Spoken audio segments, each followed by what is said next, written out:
무리가 다시 예수님께로 모여들었습니다. 그러자 예수님은 다시 사람들을 가르치셨습니다. 그 무리들 가운데는 바리새인들도 있었죠. 늘 무리들 가운데는 예수님을 추종하는 세력들도 있었지만은 예수님에 대하여 반감을 가지고 있었던 사람들도 있습니다. 그래서 주님의 가르침에 마치 도전이라도 하듯이 네가 그렇게 잘 가르쳐 이거도 한번 정답을 맞춰봐라고 하듯이 시험을 하죠. 시험을 쳐본 사람들은 알 겁니다. 쉬운 문제도 있고 어려운 문제도 있죠. 그죠? 어려운 문제를 잘 푸는 사람일수록 공부를 잘합니다. 그래서 바리새인들이 예수님께 낸 질문이 쉬운 문제였을까요? 어려운 문제였을까요? 쉬운 문제를 내면 금방 맞출 거잖아요. 그래서 못 맞추게 하기 위해서 바리새인들은 질문을 합니다. 어려운 문제죠. 당시에는 상당히 어려운 문제였습니다. 가르친다라는 것은 답을 알고 있는 사람들이죠. 선생님은 답을 알고 있기 때문에 학생들을 가르칠 수 있습니다. 자신도 답을 모르는데 학생들을 가르친다는 것은 그건 말이 안 되는 거죠. 자기가 정답을 알고 있기 때문에 가르칠 수 있는 거예요. 모르는 사람은 가르칠 수가 없습니다. 그래서 진리를 아는 자만이 가르칠 수 있는 겁니다. 예수님은 길이요 진리요 생명이십니다. 그런데 바리새인들은 예수님을 믿지 않았어요. 그러니까 예수님이 가르치는 것에 대해서 탐탁지 않게 생각한 겁니다. 다른 많은 사람들은 예수님을 선생으로 여기고 랍비로 여기고 그렇게 따랐습니다. 그런데 바리새인들은 인정하지 않았던 거죠. 인정하지 않았습니다. 그래서 자신들도 도저히 해결하지 못하는 약간 아리송한 문제들, 애매한 문제들을 예수님께 던집니다. 던진 이유는 예수님이 이 문제를 못 풀기 위해서, 못 풀어가지고 그 많은 사람들한테 쪽팔림을 당하게 하는 게 이들의 목적이었습니다. 그래서 얘네들이 이번에 선택한 문제는 이혼에 관한 문제였습니다. 보통 아이들은 수학을 굉장히 어려워하지만은 이 당시 바리새인들에게 있어서 가장 큰 문제 중에 하나는 이혼에 관한 문제였습니다. 이혼을 해야 되느냐 말아야 되느냐. 이혼을 한다면 어떤 조건에서 해야 되느냐. 이런 문제들이 굉장히 얘네들끼리의 첨예한 다툼이 됐습니다. 당시 바리새파 사람들은 두 파로 나뉘어져 있었습니다. 하나는 힐렐학파라고 불리던 곳이고 또 하나는 샴마이학파였습니다. 둘 다 위대한 랍비의 이름을 본따서 그렇게 했고요. 힐렐학파는 이름에서도 좀 알 수 있듯이 약간 헬라적인 느낌이 나죠. 그래서 헬라 사상과 조금 친해요. 그래서 힐렐학파는 이혼을 해도 된다 라고 생각했습니다. 샴마이학파도 이혼을 해도 된다라고 했습니다. 그런데 두 학파가 결정적으로 다른 게 샴마이학파는 이름도 약간 쌈마이 아닙니까? 도전적이고 공격적이고 뭐 한번 붙어보자 뭐 이런 느낌이잖아요. 얘네들은 원리 원칙적입니다. 성경에 어떻게 기록되어 있느냐?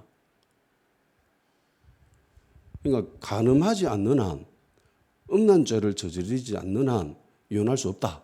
음란죄에 한해서만 이혼할 수 있다라고 해석하는 것이 샴마이학파고 힐렐학파는 좀 더 자유롭죠. 마음에 안 들면 헤어질 수도 있지 뭐. 사는 게 힘들면 헤어질 수 있지 뭐. 이렇게 생각했던 것이 힐렐학파입니다. 헬라 사상이 굉장히 조금 많이 영향을 받은 그런 쪽이죠. 너무나 이 두 학파가 첨예하게 대립하고 있기 때문에 해답을 낼 수가 없었습니다. 결정을 못 지었어요. 결론을. 자기네들도 해결하지 못하니까 이거를 이제 예수님께 떠넘기는 거죠. 야, 이거 우리 못 풀어봤는데 도저히 정답을 풀 수가 없었는데 네가 한번 풀어봐. 네가 그렇게 잘났어. 네가 한번 풀어봐. 이러면서 던진 거예요. 예수님은 이들의 질문에 대해서 모세를 언급합니다. 얘들아, 모세는 어떻게 기록되어 있니? 모세는 너희들에게 어떻게 말했니? 라고 이야기를 합니다. 모세를 언급한 것은 율법을 이야기한 거죠. 모세가 직접 얘네들한테 이야기할 수는 없잖아요. 모세는 이미 몇 년 전에 돌아가신 분이잖아요. 그렇기 때문에 모세가 기록한 책, 그 율법, 토라에는 어떻게 기록되어 있니라고 물었던 거죠. 바리새인들이 이야기합니다. 이혼 증서를 써주면 된다라고 하는데요라고 답을 이야기해 주죠. 이 말씀은 신명기 24장 1절에서 3절에 나오는 말씀입니다. 제가 한번 읽어볼게요. 사람이 아내를 맞이하여 들어온 후에 그에게 수치되는 일이 있음을 발견하고 그를 기뻐하지 않으면 이혼 증서를 써서 그의 손에 주고 그를 자기 집으로 내보낼 것이요 그 여자는 그의 집에서 나가서 다른 사람의 아내가 되려니와 그의 둘째 남편도 그를 미워하여 이혼 증서를 써서 그의 손에 주고 그를 자기 집에 보냈거나 또 그를 맞이한 이혼 증서를 써주면 된다라고 합니다. 근데 결정적으로 조건이 달려 있습니다. 그게 뭐냐면은 수치되는 일이 있는 것을 발견했을 때. 그래서 샴마야바는 이 수치되는 일이 음란죄다라고 생각한 거예요. 여자가 수치스러운 일이 별로 없잖아요. 그죠? 당시에 당시 문화적인 정서상으로 여성에게 수치되는 일은 결혼하지 않은 자가 수치스러운 일이라고 하는 것은 음란죄밖에 없습니다. 간음죄밖에 없어요. 거의. 그래서 샴마야바는 이건 간음죄다. 간음죄 이외에는 해서는 안 된다. 근데 간음죄를 저질렀다 하더라도 남편이 그 여자를 수용하면은 괜찮아요. 근데 도저히 이 여자는 같이 못 살겠어라고 했을 때에 그때는 이제 이혼 증서를 써서 돌려보낸다라는 겁니다. 그러면은 이혼 증서를 써줘도 된다라고 이야기했습니다. 근데 원래는 이혼 증서를 써주면 수치되는 일이 발견했을 때에 이혼 증서를 써주면 이혼이 된다라고 그렇게 되어 있는데 이게 나중에는 수치되는 일에 대한 해석도 차이가 막 생기기 시작하면서요. 그 다음에는 어떤 일이 벌어지게 되냐면은 이혼 증서만 써주면 이혼이 된다라는 그런 쪽으로 발달이 됩니다. 이 변질이 된 거죠. 그러니까 결정적인 심각한 문제가 발견이 되고 간음죄를 저질렀다는 것을 발견하고 그것도 자기가 수용하기 힘들 때 그때 이혼 증서를 써서 곱게 돌려보내야 되는 거예요. 그런데 나중에는 이 수치되는 일에 대해서도 얼굴이 좀 못생겼네, 뭐 성격이 마음에 안 드네, 이것도 수치스러운 일이라고 막 몰아가고 나중에는 살다가 이혼 증서만 써주면 이혼이 되어버리는 그런 쪽으로 변질이 되어버리는 겁니다. 심각한 차이죠. 이거는 엄청난 이게 변질이 된 겁니다. 당시 유대 사회는 헬라 문화가 굉장히 많이 퍼져 있었습니다. 특별히 도시일수록 상류 계층일수록 헬라 문화를 더욱더 추종하고 따랐습니다. 촌 사람은 약간 유대 문화가 좀 남아 있었고요. 그리고 도시 그리고 상류 계층에서는 거의 헬라 문화가 장악하고 있었던 그런 시대였습니다. 헬라화된 문화가 선진 문화라고 사람들은 생각하고 있었어요. 그런 입장에서 봤을 때 율법은 너무 고리타분한 거예요. 따분하고 융통성 없고 원래는 샴마야파가 더 득세하고 있었지만은 세월이 흘러감에 따라서 힐렐라파가 더 많은 사람들의 지지를 받게 됩니다. 세속화가 진행된 거죠. 더욱이 유대의 통치자였던 헤롯이 이혼을 하잖아요. 특별한 이유가 없습니다. 이유라 해봐야 정치적인 이유죠. 예. 자기의 정치적인 세력을 더욱더 공고히 하기 위한 그런 이유로 이혼을 합니다. 그리고 결혼을 했는데 그것도 근친 결혼이죠. 해서는 안 됩니다. 자기 형수랑 결혼한 거예요. 자기 형수랑 결혼할 때는 딱 조건이 하나밖에 없죠. 예, 형이 죽었을 때 그때만 할 수 있는데 얘는 그것도 아니에요. 자기 마음에 안 든다고 그냥 이혼시켜버리고 그냥 결혼한 거예요. 근친 결혼이었습니다. 이것을 보고 세례요한은 굉장히 신랄하게 비판을 합니다. 헤롯이 그 비판을 듣고 헤롯은에게 그걸 듣고 맞는 말이야 이러면서 막 마음에 찔리고 그랬대잖아요. 그런데 마누라 여자가 확실히 독하긴 독해요. 결국은 죽죠. 이사벨에 의해서 죽습니다. 유대 모든 사람들이 이 사실을 압니다. 이혼에 대해서 제대로 성경에 대해서 무엇이라고 이야기했는지 그걸 말하고 비판했는데 세례요한이 잡혀서 죽었습니다. 목 잘려서 죽었습니다. 문화가 헬라 문화가 장악하고 있었고 그리고 자기네들을 다스리고 있는 왕이 그리고 고위 계층에 있는 대부분의 사람들이 헬라화된 사고방식으로 살아가고 있습니다. 그런 가운데 이혼에 대해서 성경이 말하고 있는 대로 강하게 말할 수 있을까요? 그런 분위기가 될까요? 이혼에 대해서 야 이혼 잘못했어 그렇게 하면 안 돼 이랬는데 잡혀가 죽었어요. 대부분 사람들이 이혼하는 게 자연스러운 겁니다. 그 상황 속에서 야 성경에는 이혼하면 안 된다고 해서 라고 이야기하는 것이 그게 쉬웠을까요? 왕이 별다른 이유 없이 이혼하고 근친 결혼까지 했습니다. 왕이 이런데 그 밑에 있는 사람들의 도덕적인 수준은 어떻겠어요?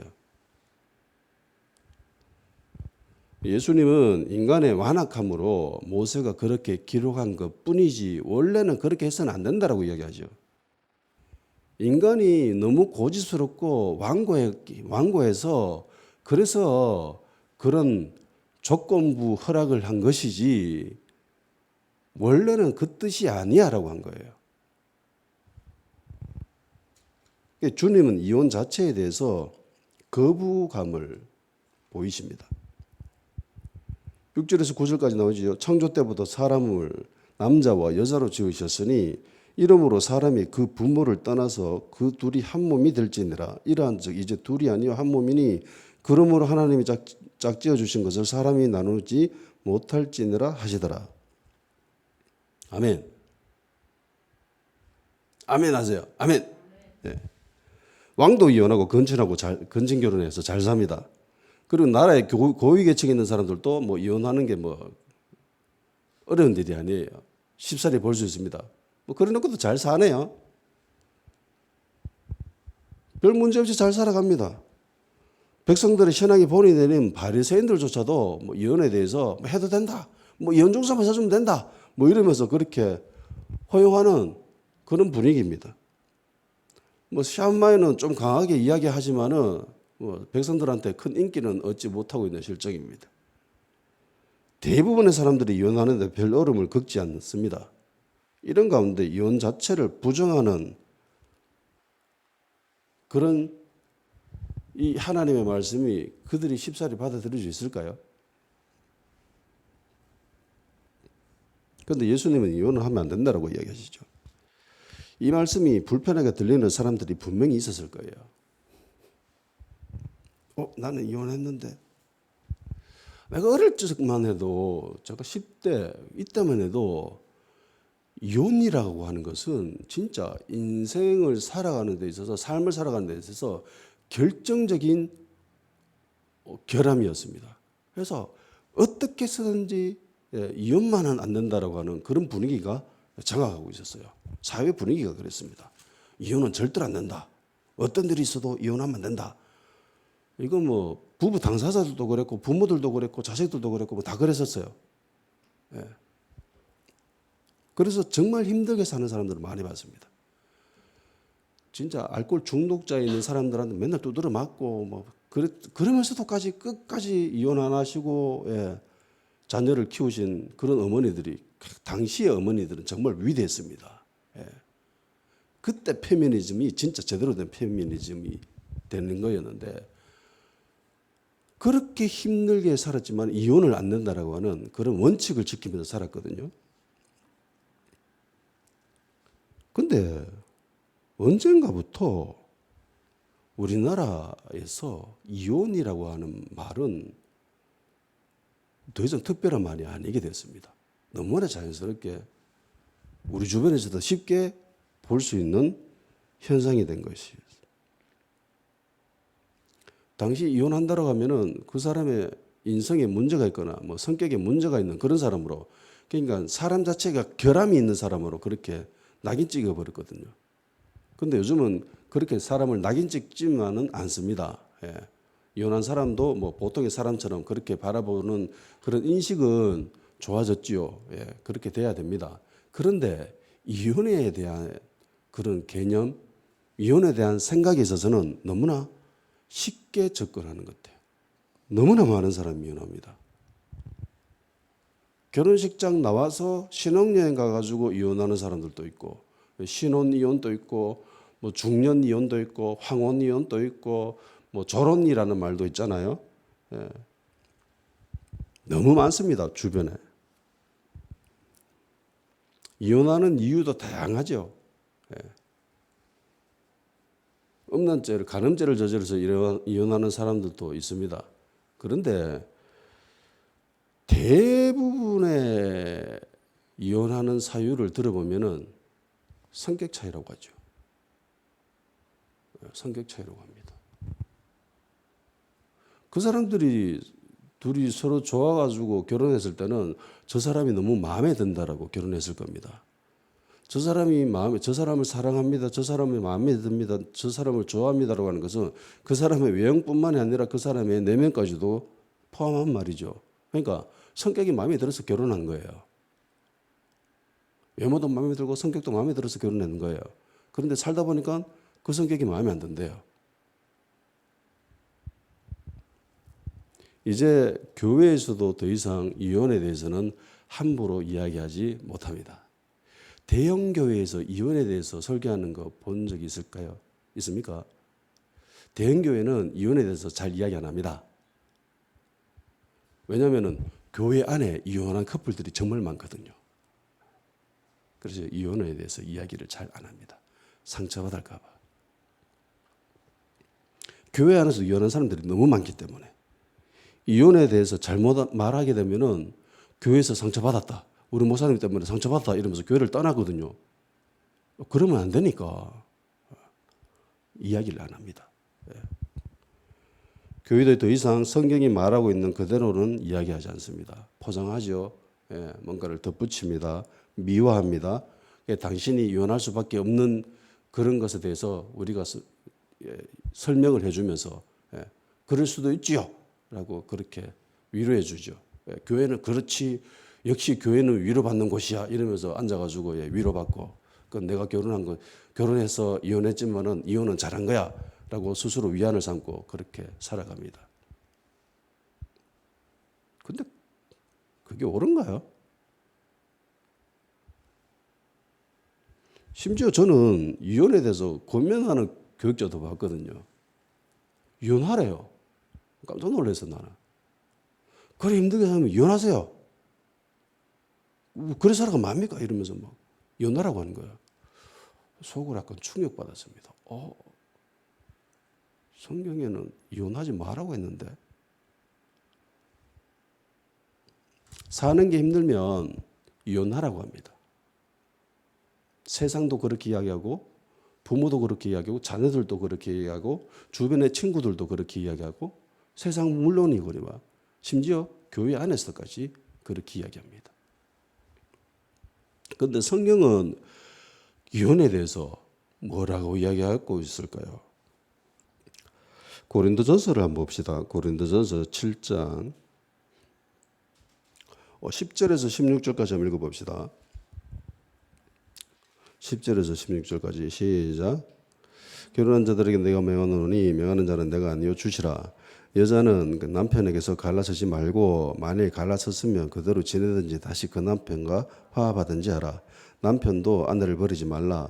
그 나머지 사람들에게 내가 말하노니 이는 주의 명령이 아니라 내가 만일 어떤 형제에게 믿지 아니하는 아내가 있어 남편과 함께 살기를 좋아하거든 그를 버리지 말며 어떤 여자에게 믿지 아니하는 남편이 있어 아내와 함께 살기를 좋아하거든 그 남편을 버리지 말라. 믿지 아니하는 남편이 아내로 말미암아 거룩하게 되고 믿지 아니하는 아내가 남편으로 말미암아 거룩하게 되나니 그렇지 아니하면 너희 자녀도 깨끗하지 못하느니라. 그러나 이제 거룩하니라. 혹 믿지 아니하는 자가 갈리거든 갈리게 하라. 형제나 자매나 이런 일에 구애될 것이 없느니라. 그러나 하나님 화평 중에서 너희를 부르셨느니라. 아내된 자여 네가 남편을 구원하는지 어찌 알 수 있으며 남편된 자여 네가 네 아내를 구원하는지 어찌 알 수 있으리요. 오직 주께서 각 사람에게 나눠주신 대로 하나님이 각 사람을 부르신 그대로 행하라. 내가 모든 교회에서 이와 같이 명하노라. 아멘. 바울은 이혼하지 말라고 하죠. 이혼하지 말라고 합니다. 딱 하나가 조건이 있습니다. 그게 뭐냐면은 요 조건에 해당돼야 돼요. 그게 뭐냐면은 부부 중에 한 사람, 두 사람 중에 한 명이 믿지 않은 불신자여야 됩니다. 두 사람 중에 믿지 않는 불신자여야 되고 불신자더라도 이혼해서는 안 된다고 합니다. 이혼해서는 안 된다고 하죠. 혹시 네 때문에 저 사람이 구원받을 수 있잖아 라고 이야기했잖아요. 근데 딱 조건이 있는데 그게 뭐냐면은 믿지 아니하는 배우자가 난 너랑 도저히 못 살겠어. 나 이혼할래. 라고 요구했을 때에만 이혼할 수 있다고 하는 거죠. 요 조건에서만 이혼할 수 있다고 합니다. 그러니까 성경은 결혼에 대해서 뭐라고 이야기하면 결혼이 뭘까요? 뭐 때문에 결혼할까요? 이 문제가 해결되면 모든 것들이 해결됩니다. 결혼이 뭘까요? 뭐 때문에 결혼할까요? 결혼의 목적이 뭘까요? 많은 사람들은 대부분의 사람들이죠. 개인의 행복 때문에 합니다. 저 사람 사랑하니까 저 사람과 함께 있고 싶고 함께 있고 싶은 마음이 점점 커지니까 결혼하고 싶은 거예요. 그런데 성경에서는 결혼이 개인의 행복 때문에 하는 것이 아니라고 하죠. 그것 때문에 하는 게 아니라고 합니다. 결혼에 대해서 제일 먼저 언급한 것은 창세기죠. 창세기 2장에 하나님이 아담이 혼자 놀고 있는 거 보고 되게 마음이 안 든 거야. 하나님이 다 짝지어가지고 배별 만들어놨는데 혼자 이게 그냥 외톨인 거예요. 그 모습이 너무 안타까워가지고 하나님이 사람이 혼자 있는 것이 좋지 못하니라고 하면서 돕는 배필을 지어서 주시죠. 그러면서 두 사람이 한 몸이 되었다라고 이야기하십니다. 창세기 2장 18절 여호와 하나님이 이르시되 사람이 혼자 사는 것이 좋지 아니하니 내가 그를 위하여 돕는 배필을 지으리니라 하시니라. 24절에 이름으로 남자가 부모를 떠나 그의 아내와 합하여 둘이 한 몸을 이룰지로다. 하나님이 혼자 사는 게 너무 안 돼 보였어. 그래서 돕는 배필을 지어서 줬다라고 합니다. 여기까지 보면은 결혼의 목적이 인간의 행복으로 보일 수도 있습니다. 그죠? 근데 성경 전반에 흐르고 있는 흐름을 보면은 결혼은 개인의 행복 때문만에 일어나는 것은 아니에요. 자, 다시 고린도전서 7장으로 가봅시다. 32절에서 40절까지 한번 읽어봅시다. 시작. 너희가 염려 없기를 원하노라. 장가가지 않는 자는 주의 일을 염려하여 어찌하여 주를 기쁘시게 할까 하되 장가간 자는 세상 일을 염려하여 어찌하여야 아내를 기쁘게 할까 하여 마음이 갈라지며 시집가지 않은 자와 처녀는 주의 일을 염려하여 몸과 영을 다 거룩하게 하려 하되 시집간 자는 세상 일을 염려하여 어찌하여야 남편을 기쁘게 할까 하느니라. 내가 이것을 말하면 너희의 유익을 위함이요 너희에게 올무를 놓으려 함이 아니니 오직 너희로 하여금 이치에 합당하게 하여 흐트러짐 없이 주를 섬기게 하려 함이라. 그러므로 만일 누가 자기의 약혼녀에 대한 행동이 합당하지 못한 줄로 생각할 때에 그 약혼녀의 홍기도 지나고 그같이 할 필요가 있거든 원하는 대로 하라. 그것은 죄 짓는 것이 아니니 그들로 결혼하게 하라. 그러나 그가 마음을 정하고 또 부득이한 일도 없고 자기 뜻대로 할 권리가 있어서 그 약혼녀를 그대로 두기로 하여도 잘하는 것이니라. 그러므로 결혼하는 자도 잘하거니와 결혼하지 아니하는 자는 더 잘하는 것이니라. 아내는 그 남편이 살아있을 동안에 매여 있다가 남편이 죽으면 자유로워 자기 뜻대로 시집갈 것이나 주 안에서만 할 것이니라. 그러나 내 뜻대로 그냥 지내는 것이 더욱 복이 있으리로다. 나도 또한 하나님의 영을 받은 줄로 생각하노라. 아멘. 자, 바울은 결혼하는 게 좋대요. 결혼 안 하는 게 더 좋대요. 안 하는 게 더 좋대요. 왜요? 예, 하나님 섬기기에 혼자 사는 것이 훨씬 더 좋기 때문에 그렇다고 얘기합니다. 그러니까 결혼에 대한 그 결혼도 개인의 행복만을 위한 것이 아니라 하나님의 영광, 하나님을 섬기기 위해서 필요한 것이 결혼이라는 겁니다. 그죠? 단순히 개인의 행복 때문에 그러는 게 아니에요.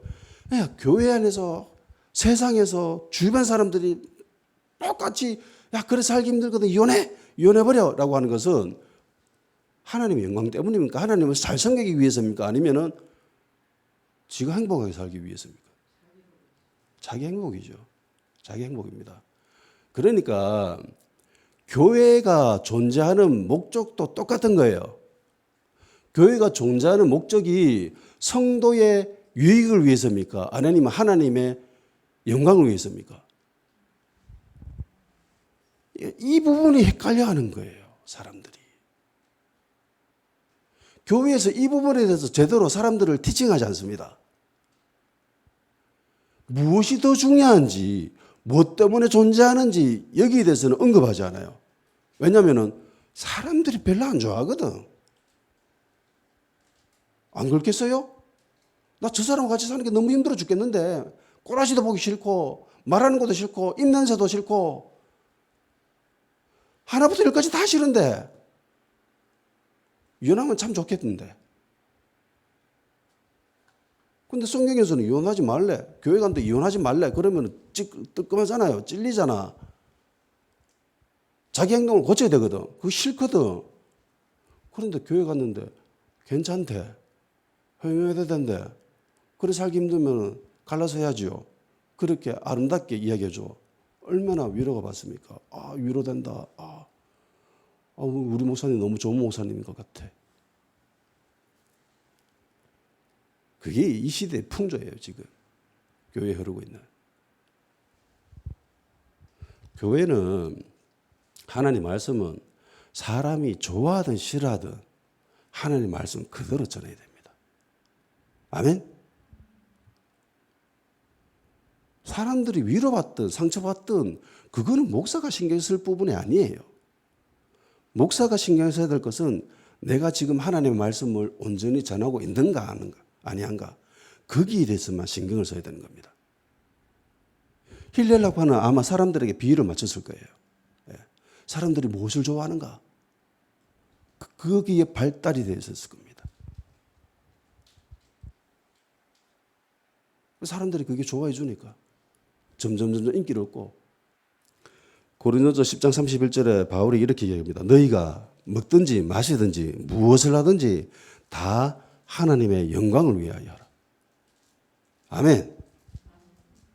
우리가 무엇을 하든지 하나님의 영광을 위해서 해야 된다는 겁니다.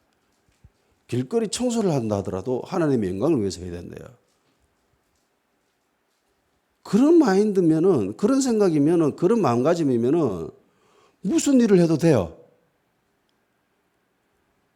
그렇지 않겠어요? 청소부 일이라 할지라도 하나님의 영광을 위해서 내가 이 빗자루를 들고 청소한다. 그러면 어떤 사람이 무슨 소리를 하더라도 누가 갑질을 하더라도 서울도에서 이번에 뭐 갑질해가지고 뭐 청소부 죽고 뭐 그랬잖아요. 만일에 그 사람이 아무리 갑질을 하고 그렇게 누른다 할지라도 나는 하나님의 영광을 위해서 걸레질을 하고 있는데 라는 그런 마인드가 있으면은 자존감이 해칠 리가 있겠습니까? 전혀 없어요. 하나님의 영광을 위해서 내가 지금 걸레질하고 있는데 감히 일개 인간이 나에게 어찌하리요? 그렇잖아요. 하나님의 영광을 위해서 설거지를 하고 있고 하나님의 영광을 위해서 밥을 짓고 있고 그러면은요 누가 못해요. 뭐 어떤 소리를 하더라도 그게 귀에 들리지 않습니다. 하나님이 시키신 일인데 네가 감히 그래야 되는 거죠. 그런데 성적 타락이 일어났을 때는 늘 영성이 타락합니다. 대표적인 것이 노아 때죠. 예. 노아 시대 때 사람이 지하고 싶은 대로 막 합니다. 예. 성적으로 타락합니다. 소돔과 고모라 때도 그랬죠. 의인이 거기에 있었습니까? 없었습니까? 의인은 영성을 테스트하는 아주 좋은 수단이잖아요. 기준이잖아요. 의인 10명 정도는 아브라함이 예상했습니다. 아, 저기 내 조카가 있는데 조카의 영향을 받은 사람 한 10명은 있겠지. 라고 생각을 했습니다. 근데 안타깝게도 없었죠. 롯밖에 없었습니다. 성적으로 타락한 도시입니다. 동시에 영적으로 타락했습니다. 오늘날만큼 성이 상품화되고 성에 대한 인식이 그 경계가 무너진 시대도 없습니다. 내가 젊었을 때는 동거라고 하는 것은요, 진짜 폐륜이 저지르는 그런 진짜 인간적으로 상태가 진짜 밑바닥에 있는 애가 하는 것이 뭐 동거 이런 건 줄 생각했습니다. 근데 요즘 젊은이들 뭐 동거가 여사가 아니고 보편적으로 하더라고요. 특히 대학가 가 보면은 대학가 주변에 대부분 젊은 아이들이 동거를 한답니다. 이제 더 이상 혼전순결이라고 하는 것은 찾아보기 힘듭니다. 그리고 매스컴이나 이런 데서 동성애가 너무 자연스럽게 소개되고 있습니다. 심지어 주변에서도 점점 동성애 모습을 보는 것이 많아지고 있습니다. 뭐 이런 곳에 비하면 이혼은 뭐 별로 타격도 없는 별것도 아닌 그런 것처럼 보이기도 합니다. 이제 더 이상 뭐 동성애에 대해서 안 좋게 이야기하면 차별금지법 이러면서 막 고소당하고 뭐 그렇게 한다는데 뭐 그런 시대예요 지금. 바리새인들이 예수님을 시험했습니다. 그리고 주님은 말씀으로 이들을 상대했습니다. 오늘날 세상이 그리스도인들을 시험합니다. 우리들 역시 주님과 같은 방법으로 상대해야 됩니다. 그들이 싫어하든 좋아하든 그거는 상관없어요. 이혼에 대해서 동성애에 대해서 공격해오고 질문을 합니다. 그때 우리들은 성경이 이야기하고 있는 대로만 이야기하면 됩니다. 아멘? 우리는 그렇게 믿기로 작정하고 살아가는 사람들이에요. 그것 때문에 심지어 누군가가 나를 해코지하고 심지어 나를 죽인다 할지라도 우리는 물러설 수가 없는 존재들입니다. 그게 그리스도인들이에요. 그게 믿음의 사람들입니다. 믿음은 뒤로 밀려나 춤년에 빠지는 자들이 아니에요. 전진하는 자들이에요. 그 자리를 지키고 있는 자들입니다. 세상 모두가 그렇게 흘러간다 할지라도 우리는 그 자리에 서가지고 깃발 들고 있어야 된다는 겁니다. 이혼을 할 수 있다라고 생각하는 사람과 이혼을 해서는 안 된다라고 생각하는 사람이 있다라고 합시다. 이혼할 수밖에 없는 상황에 빠지게 되었어요. 정말 힘겹습니다. 그때 이혼을 해도 된다라고 생각하는 사람은 이혼을 향해서 달려가겠죠. 반면에 이혼해서는 안 된다라고 생각하는 사람은 어떻게 해서든 그 문제를 풀어보려고 노력하겠죠. 다릅니다. 대하는 방식이. 이거랑 똑같은 거예요. 이 땅에 의인이 있나요? 없지요. 의인이 없다라는 말은 죄를 지을 수밖에 없다라는 소리예요. 죄 짓지 않는 사람이 있습니까? 없어요. 한 명도 없어요. 그러니까 죄 지을 수밖에 없구나. 그러면서 죄 짓는 사람과 그래도 죄는 지으면 안 되지라고 생각하는 사람을 하나님이 두 사람을 똑같이 보겠습니까? 천지 차이잖아요. 이혼도 똑같다라는 겁니다. 힘들면 이혼할 수 있죠. 이혼할 수밖에 없죠. 이혼하세요. 교육자가 이런 소리가 하는데. 근데 교육자는 그렇게 해서는 안 돼요. 말씀 전하는 사람은 그렇게 해서는 안 된다는 겁니다. 물론 이혼한 사람에 대해서는 그렇게 가혹하게 얘기해서는 안 됩니다. 너 이혼해서 너 죄인이잖아. 이렇게 해서는 절대로 안 돼요. 어디까지나 지금 결혼 생활을 하고 있는 사람들을 대상으로 한 그 사람들이 적용돼야 될 말씀인 거예요. 이혼을 생각하는 사람들은 대체로 이 결혼 자체가 잘못되었다라고 생각합니다. 내가 그때 뭔가 홀렸지, 내 눈이 삐었지, 내가 그때 왜 저 사람을 선택해가지고, 그러니까 저 사람을 선택해서 결혼한 것이 잘못된 선택이라고 생각합니다. 제정신이 아니었기 때문에, 뭔가 홀렸기 때문에 내가 그런 결정을 한 것이지, 지금은 내가 제정신이기 때문에 내가 그때 잘못 선택한 것을 내가 지금은 수정할 거야. 고쳐야 될 거야. 바로잡아야 돼. 라고 생각합니다. 그러니까 결혼은 굉장히 신중해야 됩니다. 신중해야 돼요. 그리고 결혼의 목적에 대해서도 절대로 잊어버려서는 안 됩니다. 그리스도인들에게 있어서. 세상 사람들은 저거 좋아서 하는 거고 그건 내버려두고요. 그리스도인들은 사랑 때문만 하는 게 아니에요. 저 사람과 결혼해서 내 신앙이 점점 성장할 수 있을까? 내 신앙이 발전할까? 하나님의 영광을 위해서 이 결혼이 유익한가? 하나님을 더 잘 섬길 수 있을까? 거기에 포커스를 맞춰야 되는 겁니다. 아멘? 결혼은 반드시 그렇게 해야 되는 거예요. 그리스도인들은. 그러니까 결혼의 진정한 목적은 개인의 행복이기보다는 하나님의 영광입니다. 왜냐하면 우리 존재 자체가 하나님의 영광을 위해서 존재하잖아요.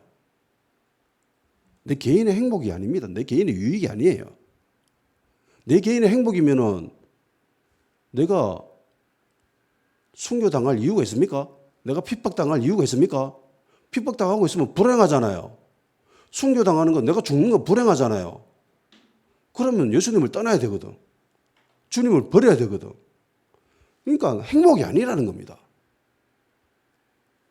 교회가 행복한 교회, 유익한 교회 뭐 이런 거 붙여놓는데 그 행복이 개인의 행복이면 그 이름은 잘못된 거예요. 예수님을 믿어서 행복한 것은 그건 좋은 거지만, 바른 거지만 예수님을 믿어보세요. 그러면 당신이 행복합니다. 그런 것은 솔직히 본질에서 빗나간 거예요. 우선순위가 뒤바뀐 거죠. 근데 재미난 표현이 있습니다. 본문에 보면은 예수님이 이렇게 이야기하시죠. 9절에 보면은 그러므로 하나님이 짝지어 주신 것을 사람이 나누지 못할지니라 하시니라 라고 되어 있습니다. 자, 생각해 봅시다. 하나님이 짝지어 주셨다. 하나님이 짝 나타나 가지고 지연아 너는 형준이랑 결혼해야 돼 이러면서 둘이 이렇게 맺어 가지고 내가 짝지어 줬어. 그렇게 하셨나요? 형준이가 지연이 보고 눈이 돌아가 가지고 저 사람 좋아. 나랑 결혼해 주세요. 그래서 결혼한 거예요. 대부분 결혼은 남자와 여자가 서로 눈이 눈 맞아가지고 둘이 서로 좋아해가지고 사랑해가지고 그렇게 결혼하죠. 그죠? 근데 성경은 뭐라고 합니까? 이거를 하나님이 짝져 주셨대요. 아니 저거가 좋아가지고 결혼했는데 근데 하나님이 짝져 주셨대요. 하나님 안에서 만났죠. 예, 물론입니다. 근데 그것보다 더 크고 포괄적이고 광범위한 주제가 등장합니다. 그게 뭐냐면은 하나님의 주권이죠. 하나님의 주권입니다. 하나님의 섭리입니다. 진행한 모든 것은 다 누구의 역사입니까? 하나님의 역사입니다. 마귀의 역사가 아니에요. 마귀가 막 일을 흩뜨려 보려고 뭐 별의별 짓을 다 해도 지나고 나면 다 하나님의 역사입니다. 하나님의 역사인 거예요. 욥이 사는 기가 얼마나 힘들었습니까? 다 죽어버리고 막 짐승들도 다 죽고 재산 다 날아가 버리고 막 마누라 떠나버리고 막 몸에 질병 걸려가지고 버벅버벅 걷고 있고 마귀의 역사라고 생각할 수 있죠. 근데 지나가 보니까 뭡니까? 하나님의 역사지요. 아니 처음부터 하나님의 역사였죠. 처음부터 하나님의 역사였습니다. 욥의 결정적인 맥락은요, 1장에 등장합니다. 영적 세계와 현실 세계. 영적 세계를 알지 못하면요, 현실 세계가 이해될 수가 없습니다. 현실에서는 욥과 새 친구가 피터지게 싸우죠, 서로서로. 네 잘못했지? 네 회개해야 돼. 이러면서 막 하고, 내 잘못한 거 없거든. 이러면서, 아니다, 임만 네가 잘못했기 때문에 하나님이 네한테 벌 내리는 거잖아. 이러면서 막 공격합니다. 그게 욥의 전체 줄거리입니다. 99%가 그 이야기예요. 근데 1%가 뭡니까? 1장에 나오는 그 이야기예요. 천국에서, 하나님 나라에서 하나님과 마귀가 서로 대화하는 것. 내가 어떻게 한번 해볼까요? 이러니까 하나님, 그래, 네 자신 있고도 한번 해봐라. 1장을 제외시켜버리고, 만일에 우리가 1장을 모른다면요, 그 내용을 읽으면 이해가 안 됩니다. 우리도 똑같이 욥의 새 친구처럼 이야기할 거예요. 네가 뭔가 잘못하는 것 같은데. 그렇기 때문에 하나님이 그렇게 하시지. 근데 1장을 싹 제끼면은 영적 세계에서 벌어진 일이 등장합니다. 하나님의 주권하에서 진행된 거죠. 내가 저 사람이 좋아가지고 결혼했지만은 하나님의 주권하에서, 하나님 섭리하에서 그렇게 일이 진행된 거예요. 지나고 나면 다 하나님의 역사입니다. 아멘? 후회는 없어요. 후회할 필요가 없습니다. 그리스도인들은 후회해서는 안 됩니다. 지나온 것은 하나님의 역사입니다. 앞으로 벌어질 일에 대해서만 내가 하나님의 의사를 묻고 하나님께 질문하고 하나님께 기도하고 그래서 답을 구해서 찾아가는 것이지 지나간 것은 하나님의 역사입니다. 그런데 마귀는 늘 여기에다가 이제 꼬투리를 달죠. 건드립니다. 아니야. 네가 그때 뭔가 잘못했기 때문에 이러면서 그러면 그런가? 아이씨, 내가 그때 그렇게 하는 게 아닌데 이러면서 후회해보면 뭐합니까? 걱정해보면 뭐예요? 염려해보면 뭐예요? 다 지나간 건데. 분명한 것은 지나간 것은 다 하나님의 역사입니다. 아멘? 하나님이 짝지어 주신 거예요. 하나님이 잘못 선택했겠습니까? 아니죠. 아닙니다. 내가 저 사람의 본질에 대해서 내가 저 사람에게 덮씌어져 있는 그 때를 더러운 것을 빡빡빡빡 밑에 보면은 그 안에 진짜 보석처럼 빛나고 있는 것들이 있는데 그 가려진 것 때문에 내가 잘 못 보고 있을 뿐인 거예요. 하나님이 짝지어 주신 데는 다 이유가 있습니다. 그 이유를 발견하면 돼요. 기도하는 시간 가지도록 합시다. 세상과 마귀가 우리를 시험할 때에 하나님 우리에게 힘 주셔서 담대하게 하나님 말씀을 전파하는 자랑스럽게 이야기하는 자들 되게 하여 주시옵소서. 우리에게 지혜와 계시를 다하여 주시옵소서. 개인의 삶의 유익과 행복을 위해 사는 것이 아니라 하나님의 영광을 위해서 사는 그런 자들 되게, 그런 교회 되게 주님 역사하여 주시옵소서라고 다 같이 기도하는 시간 가지도록 합시다.